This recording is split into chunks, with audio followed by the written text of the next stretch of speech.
जय हिंद दोस्तों, मैं मनीष कुमार आप सभी का स्वागत करता हूं अपने YouTube channel JB study points में। तो कैसे हैं आप सभी? उम्मीद करता हूं आप सभी बहुत ही बेहतरीन होंगे और अपनी पढ़ाई को कंटिन्यू कर रहे होंगे। चलिए दोस्तों, मैं एक और सेट लेकर आ चुका हूं, प्रैक्टिस सेट। बहुत धमाकेदार क्वेश्चन होने वाले हैं। जैसे कि आपको पता है कि मैं अगर नेट UGC की तैयारी करा रहा हूं आपकी, तो मेरे सब्जेक्ट क्या हैं?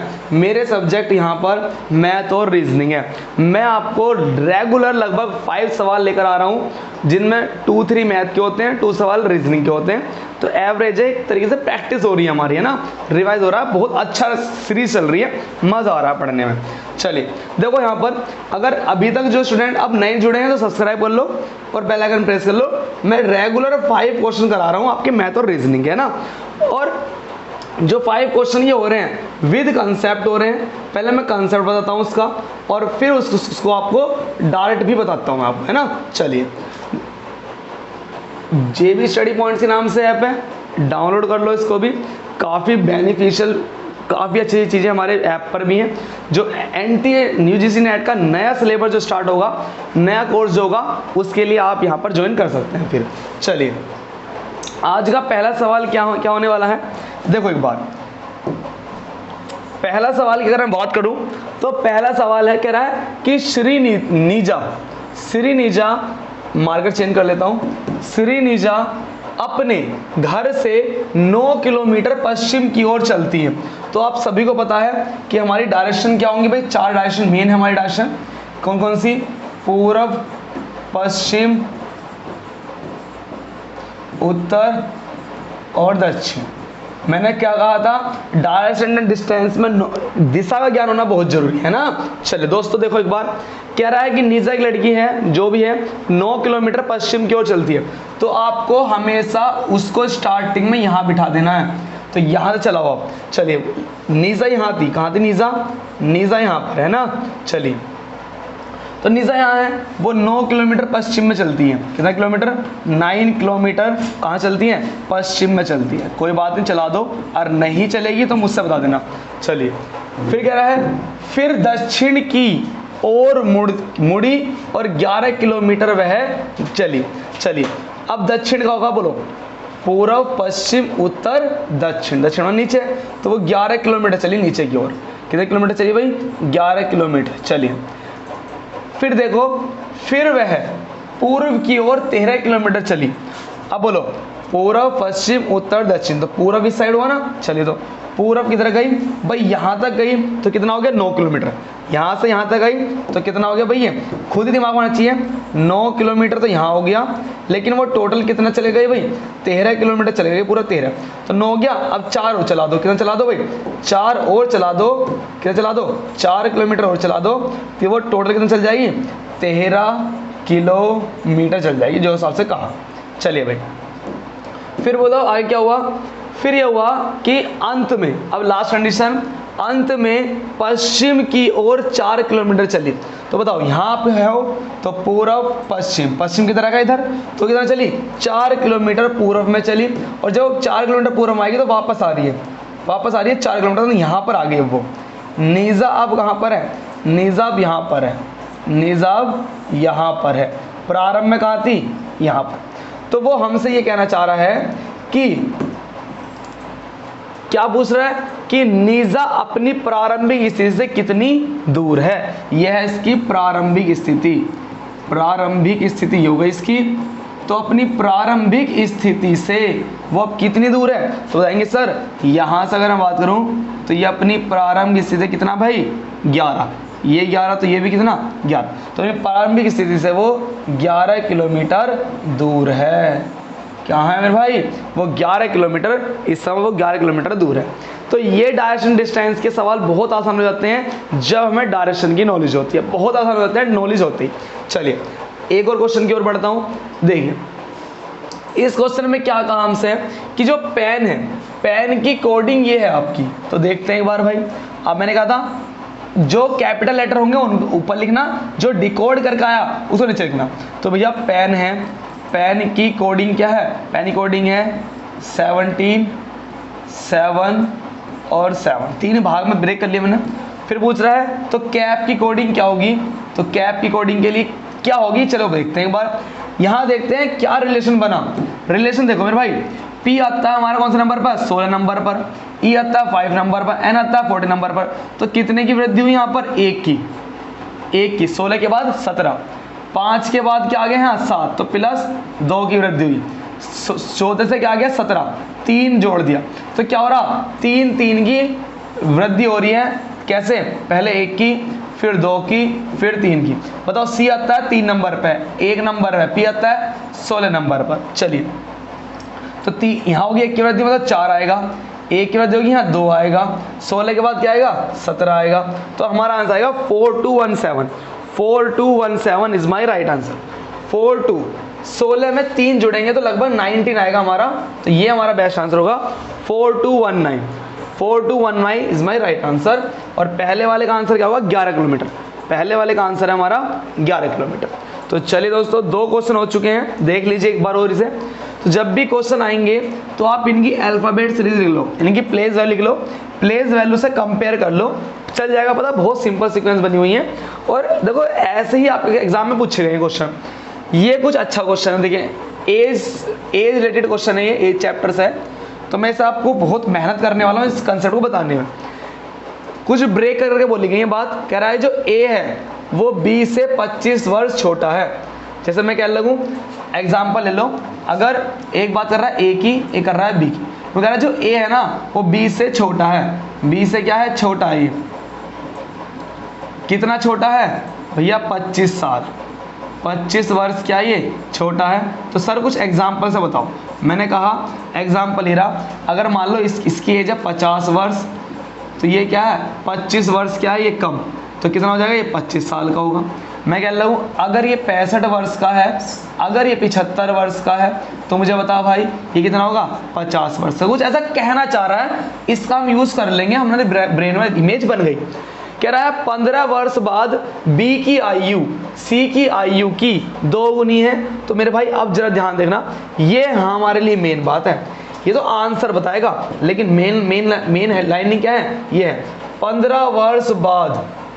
15 वर्ष बाद की बात कर रहा है पहले, कि बी की आयु सी की आयु की 2 गुनी है। कितनी है, 2 गुनी। ये लाइन बड़ी अच्छी है। फिर आगे देखो, कह रहा बी की वर्तमान आयु सी की आयु की 3 गुनी है। फिर कह रहा वर्तमान आयु की बात कर रहा है। चलिए कितनी कह रहा, 3 गुनी कह रहा है। तो ध्यान देखना मेरे भाई। अब देख, जब भी पेपर में ऐसे सवाल आएंगे तो आप क्या करना, सबसे पहले आप लिखना यहाँ पर प्रेजेंट। ठीक है भाई, प्रेजेंट मतलब वर्तमान लिखना। पहले आप क्या लिखना, वर्तमान लिखना। और वर्तमान से तुम इधर जाओगे तो कहाँ जाओगे, पूर्व। पूर्व मतलब पहले की बात होगी यहाँ पर, और सिंबल आएगा माइनस का। घटा देंगे कोई बात नहीं। मेरी उम्र 5 साल पहले क्या थी, मैं कहूँगा भाई आज मेरी उम्र 20 साल है, तो पहले कितनी होगी मेरी उम्र, 5 वर्ष पहले, तो घटाएगा ना 5 वर्ष, तो 15 होगी। घटा देंगे पहले। अगर आएगा बाद, क्योंकि बाद वर्ड यूज हुआ ना इसमें, ये रहा देखो बाद, तो मैं इसलिए बताना चाह रहा हूँ इसे। तो बाद के लिए करेंगे, बाद मतलब पश्चात बोल लेगा, या कह सकता है बाद। ठीक है, तो इस कंडीशन में हम जोड़ते हैं। इस कंडीशन में हम ये क्या करते हैं भाई, इस कंडीशन में हम चीज़ों को जोड़ते हैं। तो देखो किन की बात कर रहा है, बात कर रहा है तो ए की।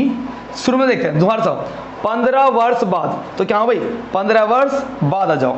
तो ये रहा 15 वर्ष बाद, 15 वर्ष बाद। तो 15 वर्ष बाद क्या होने वाला है वो लिखूंगा मैं यहाँ पर। कह रहा बी की आयु सी की आयु की दुगनी है। एक तो बी का जिक्र हुआ है और एक सी का जिक्र हुआ है। बी की जो आयु है वो सी की आयु की क्या है भाई, दुगनी। ये दुगनी है, तो ये दुगनी हुई तो मैं मान लूँगा ये 1 है। अगर ये 1 है तो इसका दुगना हो गया, कोई बात नहीं, बड़ा आसान हो गया, मजा आ गया जी। आगे बढ़ो एक बार, देखो कह रहा बी की वर्तमान आयु। अब कहाँ जाओ, वर्तमान पा जाओ, कोई बात नहीं। चलिए वर्तमान में कह रहा कि बी की वर्तमान आयु, यहाँ भी 2 का जिक्र हो रहा, किसका हो रहा, बी का जिक्र हो रहा है और सी का जिक्र हो रहा है। क्या कह रहा, बी की वर्तमान आयु सी की वर्तमान आयु की 3 गुनी है। जो बी की आयु है वो सी की आयु की 3 गुनी है। कितनी, 3 गुनी। तो इसको 1 मान लें। कोई बात नहीं। चलिए, तो ये समझ में आया। ये लगो मैंने कुछ रेशो बना दिया आपके सामने। क्या बना दिए मैंने आपको? हमने कुछ रेशो बना के दिखाए। कह रहा है 15 वर्ष बाद तो क्या है b 2 गुना, लेकिन वर्तमान में कितना है 3 गुना। तो यही हमसे पूछ रहा है। अब पूछा क्या, हमसे पूछा कि a की वर्तमान आयु क्या है, a की वर्तमान आयु क्या है, ये हमसे पूछा है। तो हमसे, और ए का तो कोई जिक्र ही नहीं हुआ, तो ए का आंसर कैसा आएगा? ए का आंसर आएगा यहाँ से, जो ए है ना वो क्या है, वो बी से 25 साल छोटा है। तो भाई तू इसको निकाल, तो बी को निकाल ले और उसमें से 25 घटा दे, तेरा ए आ जाएगा। तो अब देखो भाई, ये तो हो गया समझाने का। अब मैं सिखाऊंगा इस सवाल बाबू होगा कैसा। ये प्रैक्टिकल सब्जेक्ट, प्रैक्टिकल ये होगा कैसा है वो देख मेरे भाई एक बार। इसके बाद छोटा कर देता हूँ थोड़ा सा।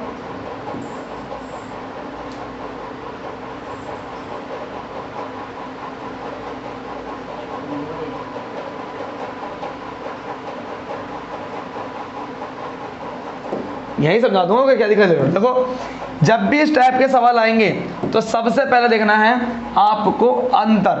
आपको अंतर समान भी मिल सकता है और अंतर आपको अलग अलग भी मिल सकता है। जैसे बात करूं, इन दोनों में कितने का अंतर है, तो बताएंगे इन दोनों में अंतर है 2 का। इन दोनों में कितने का अंतर है, इन दोनों में यहाँ कितने का अंतर है, यहाँ इन दोनों का अंतर 1 का अंतर है। तो ये तो अलग अलग है मेरे भाई। जैसे मैं बताऊं कि मैं अंतर बराबर करूंगा ही क्यों, मैं अंतर बराबर इसलिए करूंगा, जैसे मेरी आज एज 20 साल है और मेरे सर की एज 25 साल है, तो ऐसा थोड़ी ना होगा कि 15 वर्ष बाद ये और ज़्यादा हो जाएंगे और मैं थोड़ा हो जाऊंगा। 15 वर्ष बाद भी हमारे में गैप 5 साल का ही रहेगा, क्योंकि मेरी 1 साल एज बढ़ेगी तो सर की भी 1 साल एज बढ़ जाएगी, तो हमारे में गैप इक्वल रहेगा। तो ये एक बहुत बारीक सा कंसेप्ट है, जो यदि हमारे दिमाग में है तो एज का हर क्वेश्चन आसान बन जाएगा। तो इसलिए मुझे ना हर हाल में इनका रेशो का अंतर क्या करना पड़ेगा, इक्वल करना पड़ेगा। और इक्वल करने में तो महारत हमें हासिल है, क्यों, मैंने रेशो में परसेंटेज में बहुत सिखा रखा है। क्या करते हैं, क्रॉस मल्टीप्लाई, 1 की मल्टीप्लाई कर दो ऊपर और 2 की मल्टीप्लाई कर दो आप नीचे, लो हो गया। क्या, अगर आपको इक्वल करना है तो क्रॉस मल्टीप्लाई कर दो, नीचे वाले की ऊपर, ऊपर वाले की नीचे। तो बता दो मेरे भाई क्या आ गया, अरे मेरे भाई बता देना क्या हो गया, 1 तिया 3, 1 एकम 1, ठीक है, 2 एकम 2 और 2 दूनी 4।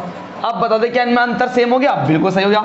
अब देख, अंतर सेम होने वाला मेरे भाई, बता इन 2 में अंतर कितने का, 2 का, यहाँ अंतर कितने का, 2 का। तो अब अंतर क्या हो गया मेरे भाई, अंतर समान हो गया, बिल्कुल। अगर अंतर समान हो गया तो अब कुछ नहीं बचा, सवाल नहीं होने वाला है। कैसे होने वाला है, देख मेरे भाई, अब देख जलवा, देख अब जलवा, देख कैसा होगा सवाल।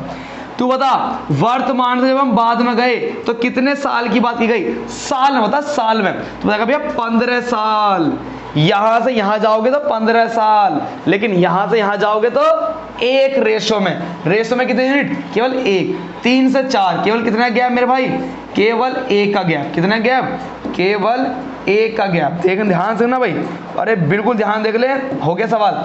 यहां से यहां जा रहा हूं तो भैया रेशो में है 1 यूनिट, कितना, 1 यूनिट, 1 से 2, 3 से 4, केवल 1 का यूनिट। लेकिन मेरे भाई साल में देखना, साल में कितने का, 15 साल का।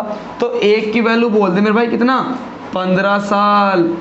1 की वैल्यू कितनी है, 15 साल। 1 की वैल्यू 15 साल, तो 3 की वैल्यू कितनी होगी, अरे मेरे भाई देख, अब मुझे 1 की वैल्यू पता चल गई, मतलब इसकी वैल्यू क्या है 15, तो इसकी वैल्यू क्या होगी, इसकी 3 गुना। तो आ जाओ, 1 की वैल्यू ये हो तो 3 यूनिट की वैल्यू बोल दो भाई कितनी होगी, 3 यूनिट की होगी 45। अरे 15 तिया 45, ठीक है जी। अरे आ रहा नहीं आ रहा मेरे भाई, बता देना। ये हो गया मेरा 15 वर्ष, 15 वर्ष पहले, 15 वर्ष बाद, ठीक है। तो यहाँ देख मेरे भाई 45 वर्ष यहाँ आ गया। चलिए, तो मेरे भाई देख, ये क्या है, ये रिप्रेजेंट कर रहा है किसको भाई, बी को, अरे है नहीं, ये रिप्रेजेंट कर रहा है सी को। तो भाई देख, बी की उम्र 3 यूनिट की क्या आ गई, 45, 45 आ गई। अगर बी 45 है, अगर बी 45 है मेरे भाई, क्या कह रहा हूं मैं, अगर बी 45 वर्ष का है, तो पता क्या कह रहा था, ए इससे छोटा है कितना, 25 वर्ष छोटा है, तो मेरे भाई इसमें से 25 वर्ष घटा दे, तो 25 वर्ष घटा कितनी आ जाएगी इसकी उम्र, 20 वर्ष आ जाएगी मेरे भाई। तो 20 ही क्या है तेरा आंसर मेरे भाई। बड़ी मेहनत करिए इस क्वेश्चन को समझाने में, दोबारा देखना। ये सवाल वो है एग्जाम में आया हुआ जिसमें अंतर उसने बराबर दिया ही नहीं, वो क्यों देगा। आसान पेपर थोड़ा बनाना है, अच्छा लेवल का क्वेश्चन बनाना है, अच्छे स्टूडेंट सेलेक्ट कर रहे हैं। तो यहाँ देख मेरे भाई अंतर समान नहीं था, लेकिन जो बेसिक एग्जाम होते हैं ना कंपटीशन के, उसमें वो रेशो ना सेम देता है। पहले देगा 2-2, लेकिन हमारा 2-2 नहीं था, तो हमने क्रॉस मल्टीप्लाई करी, दोनों को बराबर कर लिया। यहाँ हमने देखा रेशो में कितना, एक का अंतर आ रहा, लेकिन साल में देख कितने का अंतर आ रहा, 15 का आ रहा। तो एक की वैल्यू 15, तो भैया सी की वैल्यू वैल्यू क्या होगी 15, 3 की वैल्यू कितनी होगी 45। तो ये 15 साल का, ये 45 साल का, 3 गुना है, वेरी गुड। 1 या 3 गुना, वेरी गुड। बी की वैल्यू थी 45, तो 45 से 25 कम किसकी है, ए की, तो ए इज माई राइट आंसर हो गया। चलिए नेक्स्ट क्वेश्चन की आओ। एक और क्वेश्चन देखो, क्या दमदार क्वेश्चन है, बेहतरीन क्वेश्चन।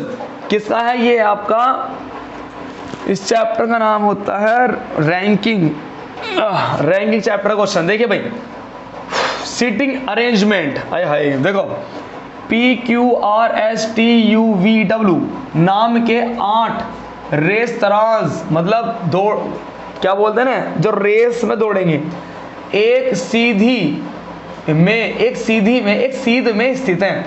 चलिए भाई मैं क्या लगा हूँ कि भाई कितने मेंबर हैं 1 2 3 4 5 6 7 8, 1 2 3 4 5 6 7 8, एक सीध में स्थित है, बोलो हाँ है ना।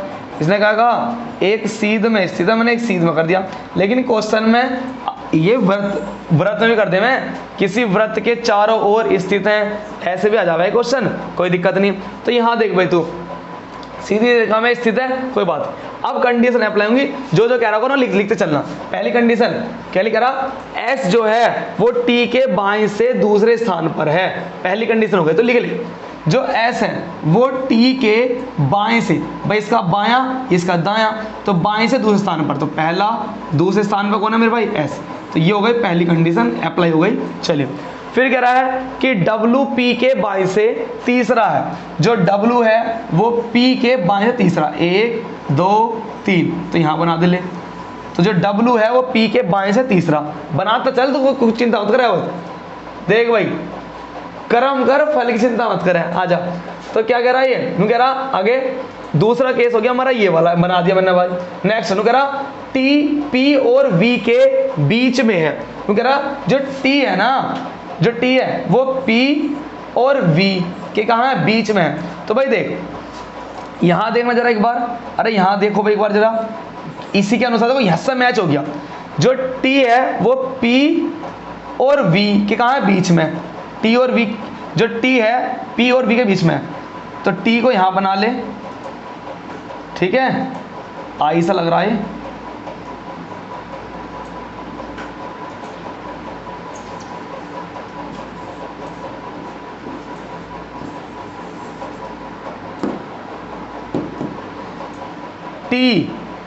P और V के बीच में है, तो एक काम करेंगे, हम बना लेते हैं, जो T है वो P और V के बीच में, ये भी लग सकता है, जो T है वो P और V के बीच में, इनमें से कोई सा भी लगा लेंगे, कोई दिक्कत नहीं है, सब लगाते चल रहे हैं। नेक्स्ट आओ, कह रहा है कि जो S है, S V के बाएं से तीसरा है, S V के बाएं से तीसरा। अरे V देख रहे हो आप, इसके अनुसार देखो, अगर मैं T को यहाँ रखता हूँ, T को मैंने यहाँ रखा, T जो है वो P और V के बीच में है, तो P यहाँ हो गया, T यहाँ हो गया। अगर मैं V को यहाँ बनाने लगूँ तो क्या आएगा, जो T है वो P और V के बीच में है, कोई बात नहीं, कोई बात नहीं, सही है भाई। अब देखो आगे, मैंने किसको फॉलो किया, मैंने इसको फॉलो किया, इसके अनुसार बनाया मैंने। लू कह रहा जो S है वो V के बाएं से तीसरा है, जो S है वो V के बाएं से तीसरा है, V का बाएं तीसरा। तो भाई S हमारा ये रहा, T के बाएं से S, V के बाएं से, V का बायां क्या होगा भाई, v के बाएं से तीसरा तो बैठ नहीं रहा, क्योंकि t के एक दूसरे स्थान पर आ और t के एक दूसरे स्थान पर w आ गया, ये तो गलत हो गया। तो भैया ये नहीं आएगा मेरे भाई, तो एक काम कर, अब ये नहीं आएगा, ये कंडीशन हो गई तेरी फेल, ये तो हो गई तेरी फेल। तो इसको लेके चल, अब तू कैसे लेके चलेगा, t जो है t को बना यहाँ और v को बना ले मेरे भाई यहाँ, तो क्या बन गया, जो t है वो p और v के कहाँ है, बीच में।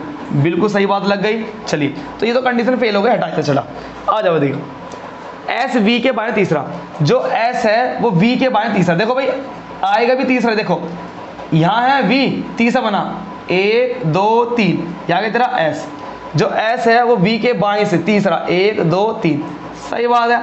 और देख ले t के जो है दूसरा 1 2, t के हिसाब से t के साथ दूसरा, तो अप्लाई हो गया सारी कंडीशन, ये भी अप्लाई हो गई और ये भी अप्लाई होगी, दोनों चीज़ इसमें आ गई। चलिए आ जाओ, कह रहा है कि W U के ठीक दाएं हैं, W जो है ना वो U के ठीक दाएं हैं, तो U को यहाँ बना दे, U के ठीक दाएं क्या गया, तो W आ गया। चलिए R P के दाएं तीसरा है, R जो है P के दाएं, R जो है P के दाएं तीसरा, तो P के दाएं चल तीसरा, P है रहा दाएं तीसरा ले 1 2 3, तो यहाँ बना दे क्या भाई तू R जो है वो P के दाएं तीसरा 1 2 3, तो ये भी डन हो गया।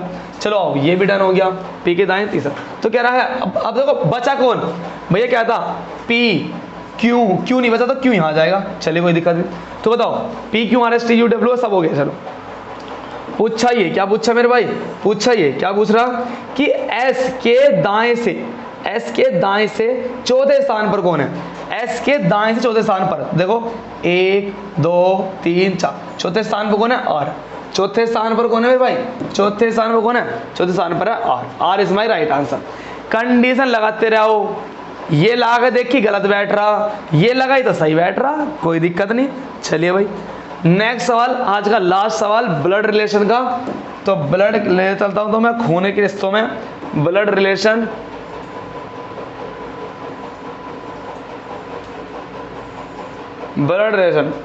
खून की नदियां बहा दो हैं।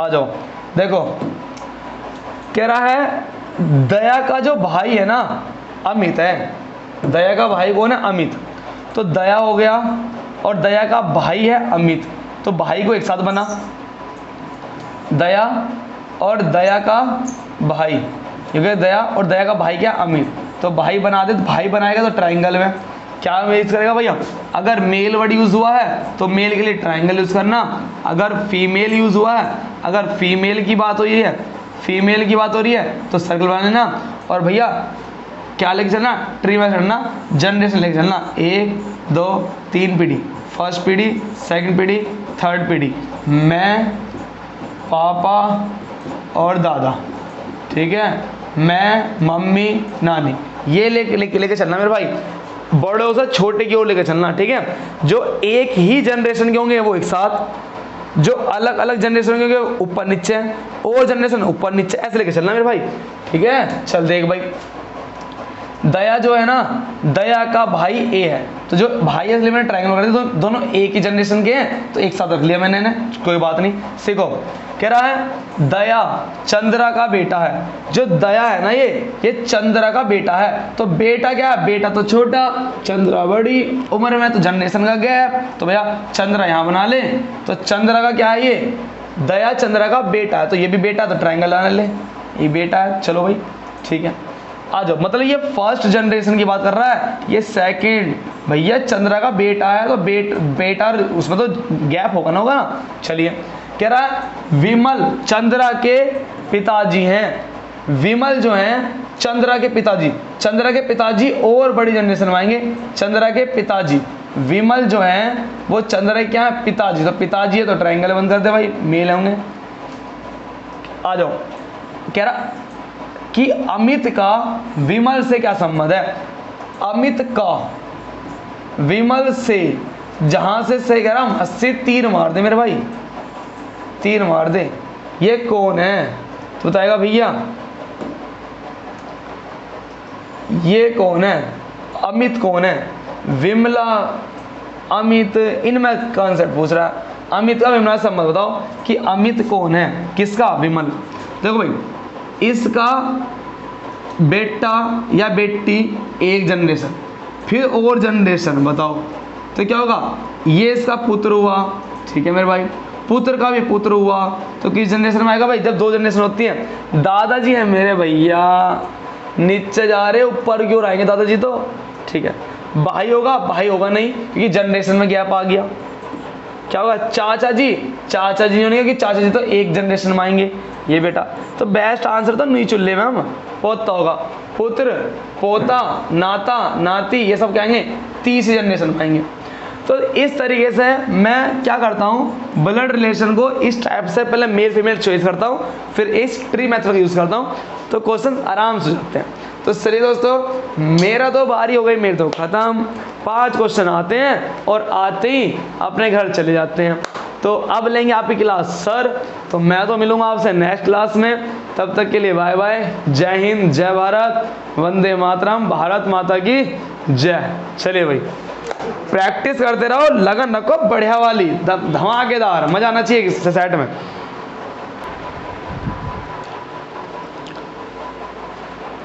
नमस्कार दोस्तों, JB स्टडी पॉइंट में आपका स्वागत है। दोस्तों अभी आप पढ़ रहे थे मनीष सर से, और मेरा नाम देव कुमार, PhD हिस्ट्री, एक बार जैरब 4 बार नेट पास, ठीक है।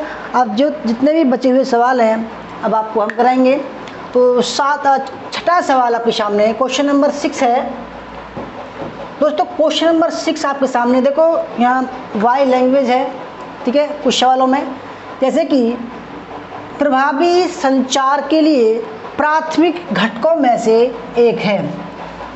दोस्तों देखो, प्रभावी संचार मतलब होता है इफेक्टिव कम्युनिकेशन। इफेक्टिव कम्युनिकेशन, ऐसा व्यक्ति, ऐसा टीचर जो अपनी बातों से, अपने बोलचाल के माध्यम से दूसरे का मन मोहित कर ले, दूसरे को खुश कर दे, दूसरे को दोस्तों जान ले, अंदर तो जान ले, दूसरे को बोलने पर मजबूर कर दे, पूछने पर मजबूर कर दे, खुश हो जाए, सेटिस्फाइड हो जाए, ऐसे बोलते हैं इफेक्टिव कम्युनिकेशन, ठीक है। यानी कि प्रभावी संचार के लिए प्राथमिक जो प्राइमरी कंपोनेंट होते हैं, प्राइमरी कंपोनेंट जो होते हैं उनमें से एक है। बहुत बड़े सवाल है, देखो कई बार सवाल एग्जाम में आ चुका है ये सवाल। पहला, संदेश की योजना बनाना, आकर्षक व्यक्तित्व, माइक्रोफोन का उपयोग, संचारक की उम्र। दोस्तों आप ये देखो, क्या कोई अच्छा दिखने वाला व्यक्ति आपको लगता है कि वो अच्छा ही बोलता होगा? बताइए, क्या कोई दोस्तों ऐसा भी होता है कि जो आदमी बदसूरत हो वो इतना अच्छा कम्युनिकेटर होता है, वो इतना अच्छा प्रभावी संचारक होता है जिसका कोई जवाब नहीं, ठीक है। तो देखो, आकर्षक व्यक्ति, तो ये गलत है, ठीक है। यानी कि जिसकी आकर्षक पर्सनैलिटी हो, जरूरी नहीं है वो एकदम अच्छा वक्ता हो, ठीक है। पहला ये वाला गलत। माइक्रोफोन का प्रयोग, दोस्तों माइक्रोफोन नहीं, माइक्रोफोन है, ठीक है। माइक्रोफोन ऐसे भी होते हैं, जरूरी नहीं है कि माइक्रोफोन यूज करने वाला टीचर या कोई भी व्यक्ति अच्छा वक्ता हो सकता है, ठीक है। तो ये भी गलत है, ये प्राइमरी घटक नहीं है। संचारक की उम्र, दोस्तों ऐसा हो सकता है, देखो मनीष सर पढ़ा के गए हैं, ठीक है, उनकी उम्र शायद 24-25 साल के होंगे, मैं उनसे बड़ा हूँ, तो देखो ज़रूरी नहीं है कि मैं उनसे अच्छा बोलने वाला हूँ, समझ रहे हैं आप। तो उम्र जो है, जो इफेक्टिव कम्युनिकेशन होता है, जो संचारक होता है, जरूर नहीं उस पर उम्र के अनुसार सही बोले। एक छोटा बच्चा भी अच्छा बोलता है। देखो आप इंग्लिश स्पीकिंग डालना यूट्यूब में, तो एक छोटी सी लड़की 15-16 साल की लड़की है दोस्तों, इतनी हाई फाई इंग्लिश बोलती है कि पूरी दुनिया में उसका डंका बजता है, इतने फ्लुएंट इंग्लिश बोलती है वो, ठीक है। आरती नाम है साथ उसका। जरूर नहीं है उसकी संचारक की उम्र जो है अच्छा कम्युनिकेट करे। तो देखो क्या बचता है, संदेश की योजना बनाना। देखो दोस्तों, कोई भी टीचर हो, ठीक है, जब तक वो अपने लेसन प्लान नहीं बनाएगा, या कोई भी वक्ता है वह योजना नहीं बनाएगा पहले कि मुझे क्या क्या शब्द बोलने हैं, ठीक है, तो वो अच्छा इफेक्टिव कम्युनिकेशन नहीं कर सकता। ठीक है, देखा हम भी क्लास बनाते हैं दोस्तों, पहले हम इसको पढ़ते हैं। ठीक है, देखो हमें क्या पता भाई क्या क्या हो सकता है इसमें। अगर हम नए नए सवालों से रूबरू करने के लिए हम एक साथ आपके सामने कैमरे के सामने आ जाएं तो हम नहीं कर पाएंगे। हम भी दोस्तों पढ़ते हैं। ठीक है, तो प्रभावी संचार के लिए जो प्राथमिक घटक होता है वो होता है कि हर एक कम्युनिकेटर को, संचारक को संदेश की योजना बनाना चाहिए, तभी वो अच्छा संचारक होगा। ठीक है, क्वेश्चन नंबर 7 इंग्लिश में भी है, हिंदी में भी है।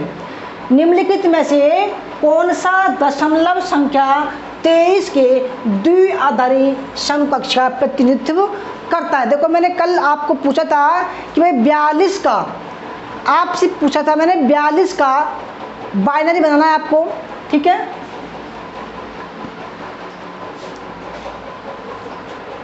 तो आपको इसमें मिल रहे हैं पूरे 40 सेकंड।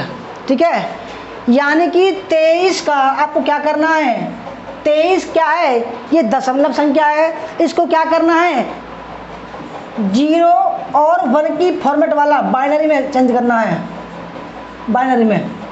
ठीक है, तो बाइनरी में आपको चेंज करना है, जिसको बोलते हैं द्विआधारी, यानी कि जिसके 2 आधार हो 0 और 1।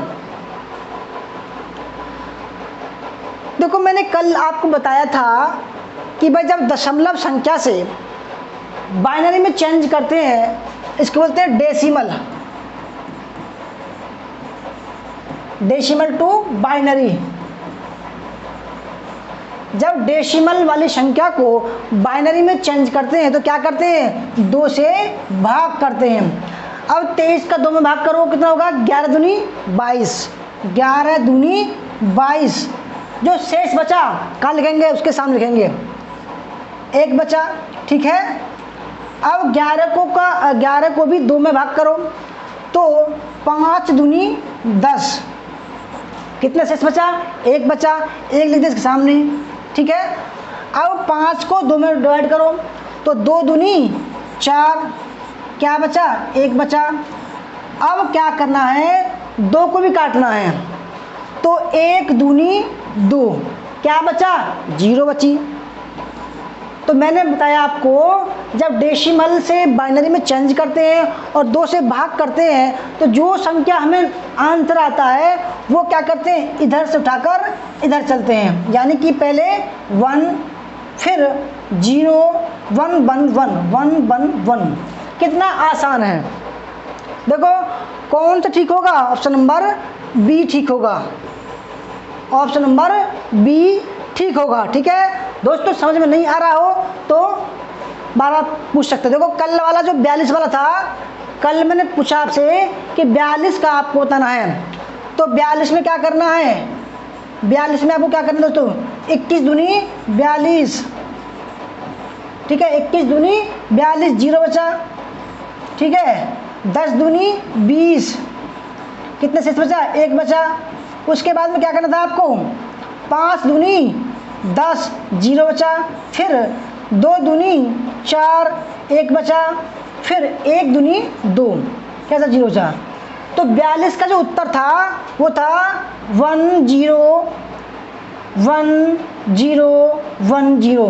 ठीक है, 1 0 1 0 1 0। ठीक है, आइए क्वेश्चन नंबर 8।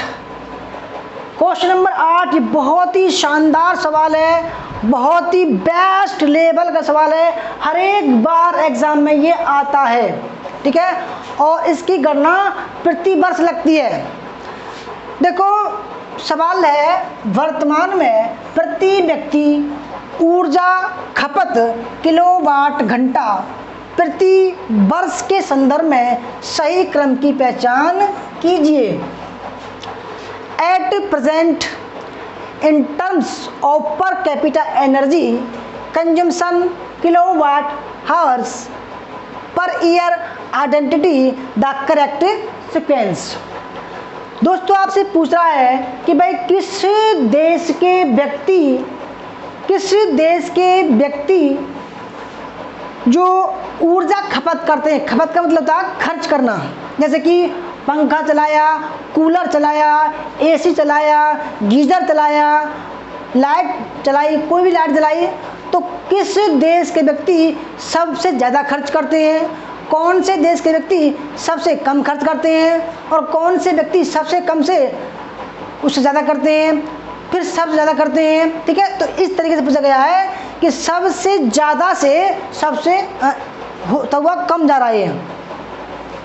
देखो आप दोस्तों ये मानो, अगर एसी की बात करें तो देखो एसी चलेगी जहाँ गर्मी ज़्यादा पड़ती है।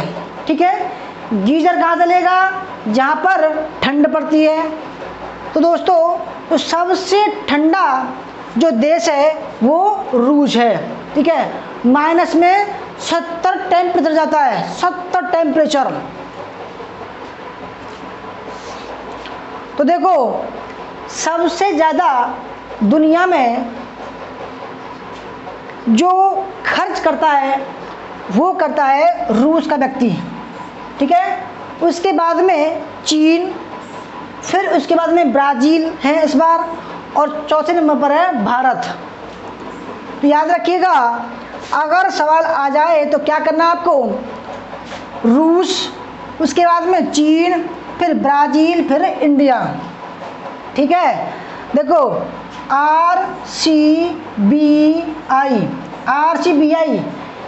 RCBI जो है दोस्तों, वो जो है क्रम है किसका, प्रति व्यक्ति एनर्जी खपत का। ऑप्शन नंबर इसका सी राइट आंसर हो जाएगा। क्वेश्चन नंबर 9, किस आयोग की सिफारिश पर भारत में MCQ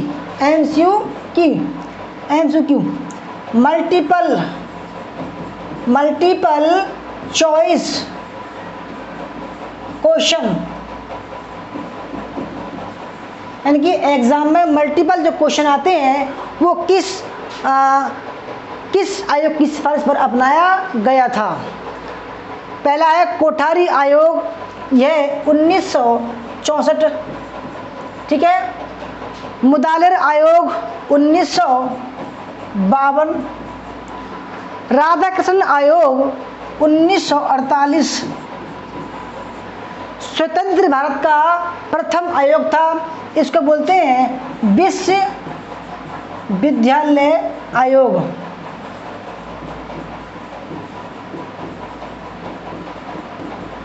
ठीक है, दूसरा विश्वविद्यालय आयोग, या इनमें से कोई नहीं। तो किस आयोग की सिफारिश पर भारत में MCQ परीक्षा सिस्टम को अपनाया गया था। बहुत ही बढ़िया सवाल है। देखो तो आपके लिए मैं ऐसे सवाल लाता हूँ जो आपके एग्जाम में आने की संभावना ज़्यादा हो। ठीक है, देखो ऐसे नहीं कूड़ा कबाड़ा भर लाया हूँ। देखो आप टाइम भी खर्च कर रहे हो, तो ऐसा सवाल आपको दिए जाएं ताकि आपके एग्जाम में आ सके। तो राइट आंसर है दोस्तों मुदालियर, ऑप्शन नंबर बी। ठीक है, इसमें क्या था, 10 +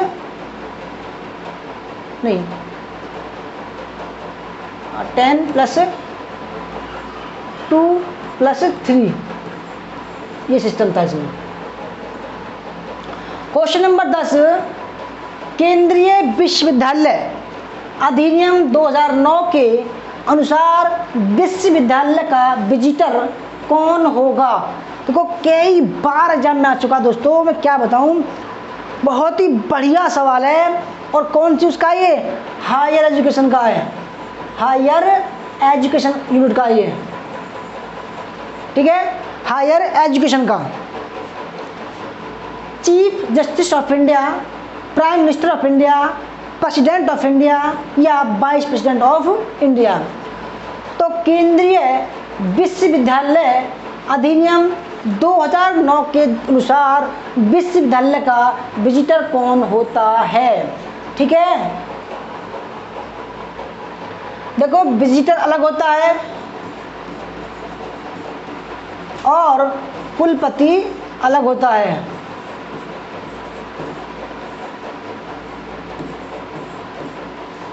ठीक है। तो देखो केंद्रीय विश्वविद्यालय का जो विजिटर होता है वो होता है राष्ट्रपति, और कुलपति की बात करें तो केंद्रीय विश्वविद्यालय का जो कुलपति होता है वो वाइस प्रेसिडेंट उपराष्ट्रपति होता है उपराष्ट्रपति, याद रखिएगा उपराष्ट्रपति, ठीक है। वाइस प्रेसिडेंट्स होता है कुलपति और विजिटर होता है प्रेसिडेंट ऑफ इंडिया, राष्ट्रपति, ठीक है। क्वेश्चन नंबर 11 बहुत बेहतरीन सवाल है ये दोस्तों, एकदम मक्खन मलाई वाला सवाल है ये, बहुत बेहतरीन सवाल है। यूजीसी की स्थापना किस उद्देश्य के लिए हुई थी? सवाल देखो कई आते हैं इसमें से। यूजीसी की फुल फॉर्म पूछेगा, किस आयोग की संतुष्टि के आधार पर, सुझाव के आयोग पर इसका गठन किया गया था, ठीक है, और संवैधानिक दायरे के अंदर कब इसकी स्थापना की गई। और देखो इसकी स्थापना 2 बार हुई, याद रखिएगा 2 बार स्थापना हुई। तो यूजीसी की स्थापना किस उद्देश्य के लिए की गई थी? कई बार आ चुका एग्जाम में। देखो देश में उच्च शिक्षा में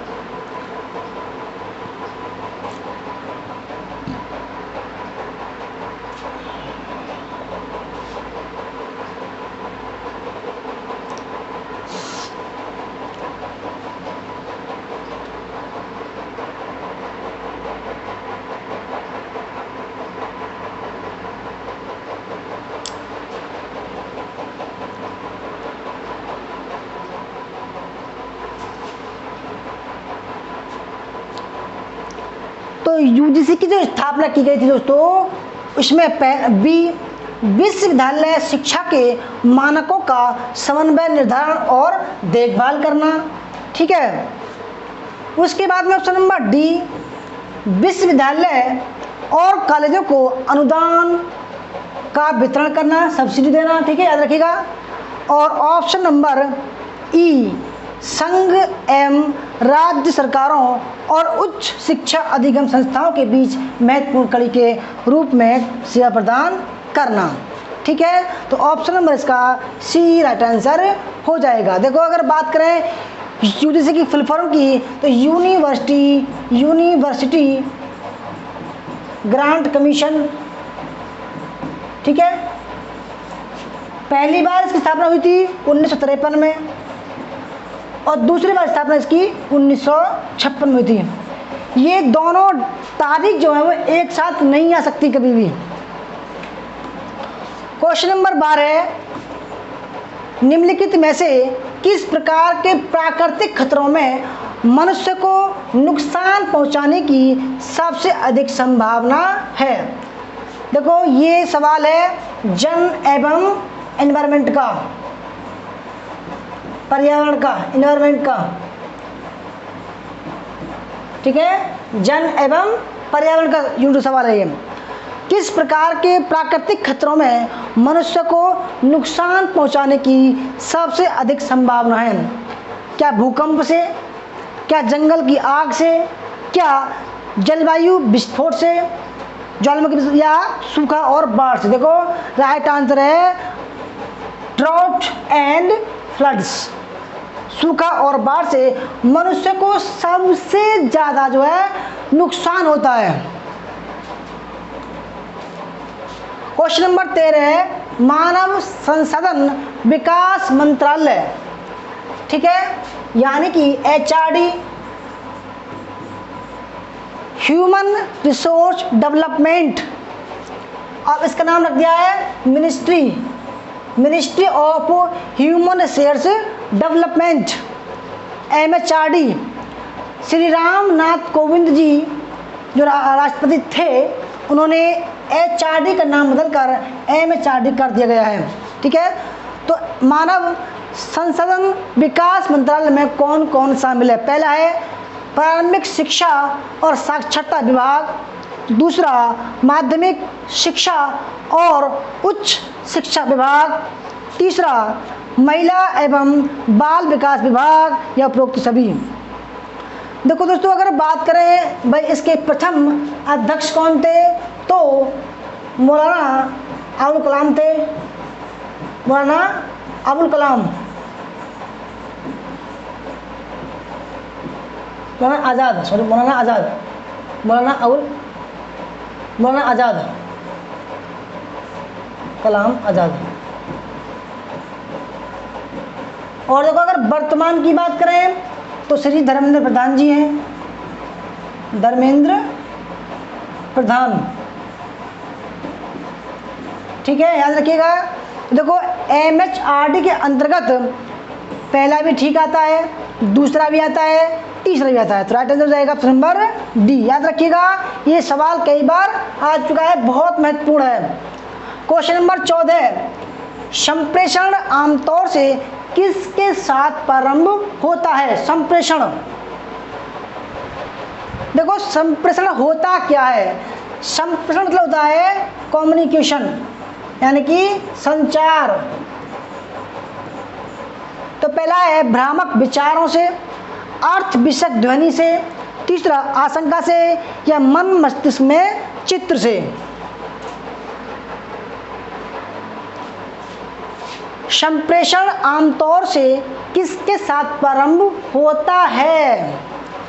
दोस्तों देखो इसका एक स्टेप होता है, यानी कि एक तो था सेंडर यानी कि भेजने वाला,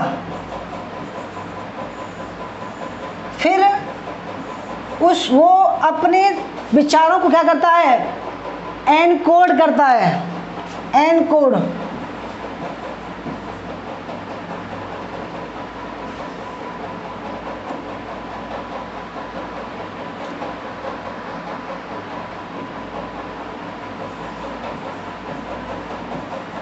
ठीक है, फिर क्या करता है? वो भेजता है किसी ट्रांसमीटर के माध्यम से, ट्रांसमीटर, यानी कि देखो अगर इंसान है तो हवा के द्वारा जाएगा, है ना। फिर एक रिसीवर होगा, रिसीवर कोई स्टूडेंट हो सकता है, कोई भी हो सकता है, वो क्या करेगा? डिकोड करेगा उस बात को जो सामने वाले ने भेजा है कि भाई क्या कहना रहा। फिर क्या करेगा? ये फीडबैक देगा, इसको क्या देगा? फीडबैक। देखो मैं हूँ, मैं बोल रहा हूँ, यानी कि एनकोड कर रहा हूँ मैं। फिर यूट्यूब के माध्यम से आप जो है ये जो पढ़ाया हुआ आपके पास जा रहा है, आप रिसीवर हो, ठीक है, आप आंखों से देख रहे हो, फिर इसको समझ रहे हो और क्या कर रहे हो? आप डिकोड कर रहे हैं। फिर आप कमेंट कर रहे हो, रिप्लाई कर रहे हो, तो ये क्या है? फीडबैक है। तो फ्रेंड्स क्या होगा? मन में, मस्तिष्क में चित्र क्या होगा दोस्तों? ये होगा, इसके साथ में प्रारंभ होता है। ठीक है, देखो ये कम्युनिकेशन प्रोसेस है। जैसे कि स्टेप 1 क्या होता है? सेंडर, सेंडर के दिमाग में एक आइडिया आता है, वह आइडिया को सेंड करता है, एनकोड करता है कि मुझे किस तरीके से इसको बोलना है। देखो मैं अगर नहीं बोलूं, मैं चुप हो गया, मैं अगर चुप हो गया तो आपके पास में कुछ नहीं पहुंचेगा।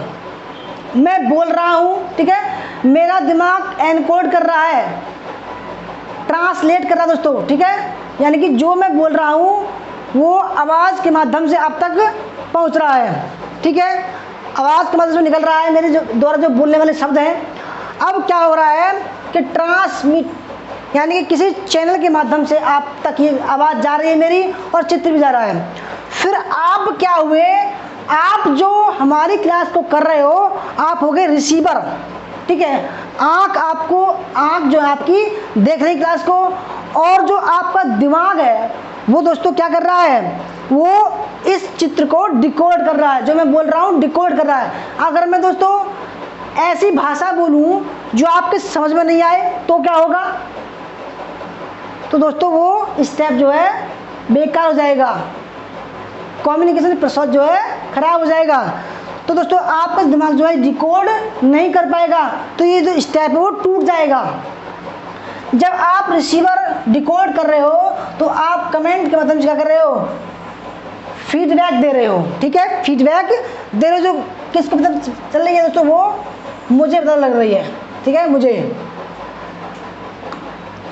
अगला सवाल, CPS निम्नलिखित में से किसका संक्षिप्त रूप है? CPS। पहला है कंप्यूटर प्रोग्राम सॉफ्टवेयर, दूसरा कंट्रोल प्रोसेस सॉफ्टवेयर, तीसरा साइबर फिजिकल सॉफ्टवेयर, और चौथा है साइबर फिजिकल सिस्टम। देखो ये नया सवाल है, एकदम लेटेस्ट सवाल है, इसलिए लेकर आया हूँ मैं। CPS ये सवाल आ सकता है। देखो नॉर्मल चीज़ें फुल फॉर्म आती रहती हैं, परंतु जो नया होता है, कुछ लेटेस्ट होता है, वो ज़रूर आपके एग्जाम में आता है। तो CPS का जो फुल फॉर्म है वो साइबर, ठीक है, फिजिकल सिस्टम होता है। ठीक है, option number D. Question number 16, निम्नलिखित में से किस विश्वविद्यालय में वर्ष 1962 में पत्राचार पाठ्यक्रम की शुरुआत की गई थी? यह सवाल 25 दिसंबर 2020 की पहली शिफ्ट में आया है। ठीक है, और देखो जब सवाल कंप्यूटर पर होते हैं तो वही सवाल घूम फिरा कर आते हैं। तो पहला है मद्रास विश्वविद्यालय, दिल्ली विश्वविद्यालय, कोलकाता विश्वविद्यालय या मुंबई विश्वविद्यालय। पत्राचार जर्नलिज्म का जो कोर्स है वो शुरू किया गया था किस विश्वविद्यालय के द्वारा? तो फ्रेंड्स जो 16वां सवाल है उसका राइट आंसर है 1962 में दिल्ली विश्वविद्यालय द्वारा पत्राचार पाठ्यक्रम की शुरुआत की गई थी। क्वेश्चन नंबर 17, जब कक्षा में संप्रेषण में चक्रियता होती है तो शिक्षक संकेतक क्या होगा? दोस्तों देखो, अगर आपको क्लास अच्छी लग रही हो तो लाइक कीजिएगा, शेयर कीजिएगा। सवाल को समझो, जब कक्षा में यानी कि क्लासरूम कम्युनिकेशन हो रहा है, सामने जैसे बच्चे बैठे हैं, सामने बच्चे बैठे हैं, ठीक है, देखो यहाँ टीचर है, टीचर, यहाँ बच्चे बैठे हैं,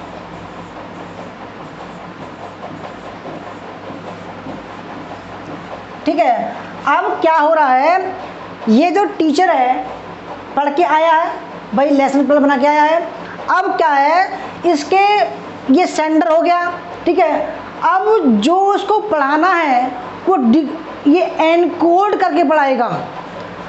देखो ये हो गया सेंडर, संकेतक, संकेतक। अब क्या करेगा दोस्तों, ये एनकोड करेगा, एनकोड करेगा, एनकोड यानी कि जो पढ़ाना है वो सरल भाषा में भेजेगा। किसके माध्यम से दोस्तों? ये जो ये हवा है, ये क्लासरूम में यानी कि जो चैनल है, ये जो आवाज़ है उसके माध्यम से कम्युनिकेट करेगा, आवाज़ के माध्यम से। अब बच्चे क्या हुए, बच्चे हुए रिसीवर, जो स्टूडेंट है वो रिसीवर हुए, क्या हुए, रिसीवर, प्राप्तकर्ता। अब ये तो कानों से सुन रहे हैं, कानों से तो सुन रहे हैं और आंखों से देख रहे हैं। अब इनका दिमाग जो टीचर बोल रहा है उसको डिकोड करेगा, ट्रांसलेट करेगा कि मास्टर क्या बोल रहा है, ये दोस्तों डिकोड करेगा, ठीक है। जैसे कि मैं आपको समझा रहा हूँ, आप इस चीज़ को डिकोड कर रहे हैं, समझ रहे हैं इस चीज़ को। और फिर अगर टीचर पूछेगा कि भाई क्या बच्चों समझ में आया, अगर मैं पूछने लगूँ समझ में आया, तो आप यस कहोगे, यस आया जी आया। तो इसको क्या बोलते हैं, फीडबैक बोलते हैं। तो बच्चे क्या कहेंगे, यस समझ में आया, समझ में आया, ठीक है। ये क्या होगा दोस्तों, ये फीडबैक होगा, फीडबैक। तो इसी प्रकार सवाल समझिए कि जब कक्षा में संप्रेषण में चक्रियता होती है, देखो चक्र मतलब गोलाकार। देखो जब टीचर है, इसने एनकोड किया, ठीक है, बच्चे तक पहुंचा, रिसीव किया, और इन्होंने डिकोड किया,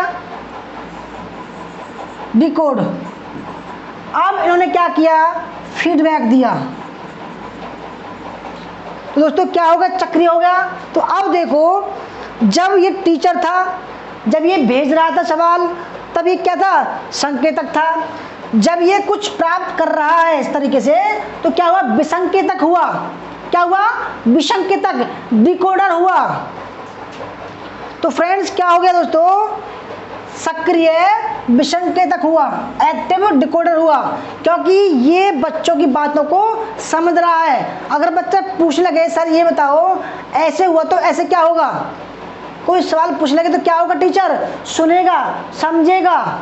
ठीक है, आगे बढ़ते हैं। देखो दोस्तों, factor of effective classroom communication, यानी कि क्लासरूम कम्युनिकेशन, ठीक है, का जो प्रभाव है उसके फैक्टर अफेक्टिंग जो कारक हैं वो देखते हैं। जैसे कि use of best teaching strategy, यानी कि नए नए प्रयोग जो हैं, उसके जो बेस्ट प्रयोग हैं उसको शामिल करना चाहिए उसको।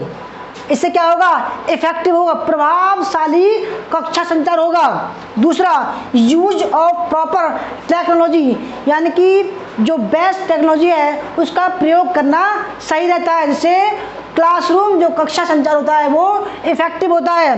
तीसरा, इफेक्टिव यूज ऑफ फीडबैक, यानी कि अगर बच्चे समझ रहे हैं तो फीडबैक वो जरूर देंगे। अगर फीडबैक अच्छा आ रहा है दोस्तों, देखो आप भी खुश होगे अगर टीचर होगे तो, और मैं भी खुश हूँगा अगर जब आप फीडबैक देते हो। ठीक है दोस्तों, आज से आप फीडबैक जरूर देना। ये क्लास कैसी लगी, अच्छी लगी तो लाइक करना, शेयर करना। देखो मैं सब कहते हैं तो वो फीडबैक पूछता है टीचर। टू वे कम्युनिकेशन होता है, यानी कि अगर टीचर दोस्तों बच्चों से कुछ कह रहा है तो अगर बच्चे ने सवाल पूछ लिया तो टीचर का दायित्व है कि उसको सुने, यानी कि टू वे कम्युनिकेशन होना चाहिए। एक तरफ नहीं कि भाई टीचर बोल रहा है बच्चे शांत है, बच्चे शांत हैं, कोई सवाल नहीं पूछ रहे हैं ना फीडबैक दे रहे हैं, तो दोस्तों वो अच्छा संचार नहीं है। वो अच्छा संचार तब होता है जब टू वे कम्युनिकेशन हो, यानी कि अगर टीचर कुछ बोला बच्चों को तो बच्चे सवाल पूछ सकते हैं, हाँ या ना में जवाब दे सकते हैं। डेवलपमेंट ऑफ मोटिवेशन, यानी कि दोस्तों जो मोटिवेट करने वाले शब्द हैं उसको जो है डेवलप करना चाहिए, उसको बच्चों को बोलना चाहिए। प्रिंसिपल ऑफ क्लैरिटी, यानी कि हर एक चीज में क्लियरिटी होनी चाहिए। क्वेश्चन नंबर 18 NCERT, NCERT इसकी फुल फॉर्म बताइए, इसकी फुल फॉर्म आप कमेंट करके बताइए। सवाल देखते हैं, NCERT ने किस अनुसंधान से स्कूलों में कार्यरत शिक्षकों को अवगत कराया है? बहुत ही बढ़िया सवाल है, बिल्कुल लेटेस्ट सवाल है ये। अभी NCERT ने किया है, एक शोध किया है जिसके द्वारा टीचरों को कुछ बताया गया है। कौन सा शोध है वो? ठीक है, आपके सामने चार ऑप्शन है, व्यावहारिक, ऐतिहासिक, मौलिक या क्रियात्मक।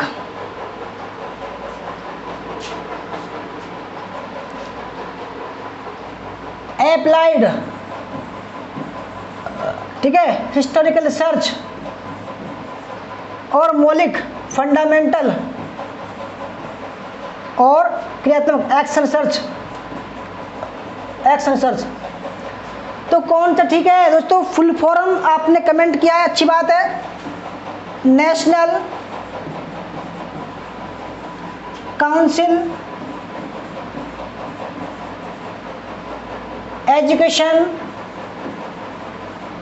रिसर्च लिख लीजिएगा एंड ट्रेनिंग। ठीक है, तो NCERT ने क्रियात्मक अनुसंधान से स्कूलों में कार्यरत शिक्षकों को अवगत कराया। ऑप्शन नंबर डी, बिल्कुल लेटेस्ट सवाल है। ऐसे सवाल दोस्तों मैं ला रहा हूँ डेली जो आप एग्जाम में आ सके, जिसकी संभावना ज़्यादा है। क्वेश्चन नंबर 19 ई पाठशाला, सबसे फेमस है ये, किसकी पहल है? ई पाठशाला UGC की, CBSE की, NCERT की या NCET की? इन चारों की फुल फॉर्म बताइए आप, मैं मुझे देखूं भाई आपकी तैयारी कितनी चल रही है। इन चारों की फुल फॉर्म बताइए, जल्दी जल्दी कमेंट कीजिए दोस्तों, इन चारों की फुल फॉर्म बताइए। और सवाल है ई पाठशाला किसकी पहले यानी किस संस्था ने इसको जो है लागू किया है, लॉन्च किया है। अगर यूजीसी की बात करें, यूनिवर्सिटी ग्रांट कमीशन, ठीक है, सीबीएसई, सेकेंडरी बोर्ड ऑफ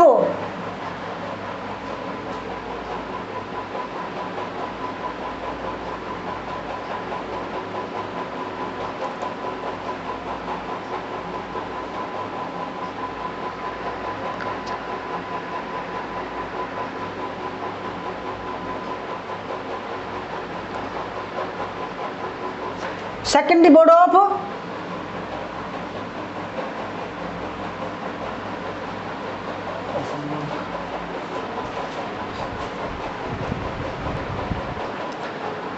तो फ्रेंड देखो ये थोड़ा सा मैं भूल गया, सेंट्रल बोर्ड, केंद्रीय बोर्ड ऑफ सेकेंडरी एजुकेशन, ठीक है। एनसीईआरटी की बात करें तो national council of education research and training. अगर एनसीटी की बात करें, national council of teacher education, ठीक है। तो ई पाठशाला जो शुरू किया है दोस्तों, वो शुरू किया है ऑप्शन नंबर सी, एनसीईआरटी ने। क्वेश्चन नंबर 20 और आज का लास्ट सवाल है। वीडियो अच्छी लगे तो लाइक करके जाना दोस्तों, कमेंट करके जाना ज़रूर कितने सही हुए। विश्वविद्यालय अनुदान आयोग यूजीसी की स्थापना किस वर्ष हुई थी? देखो मैंने बताया आपको कि भाई इसकी स्थापना दो बार की गई थी। देखो 1948 राधाकृष्णन आयोग के द्वारा, जो विश्वविद्यालय आयोग था, द्वारा यूजीसी की स्थापना पर सुझाव दिया गया, ठीक है। और 1952 मुदालियर कमेटी के आधार पर उसकी संतुष्टि पर इसको स्थापित किया गया 1953 में।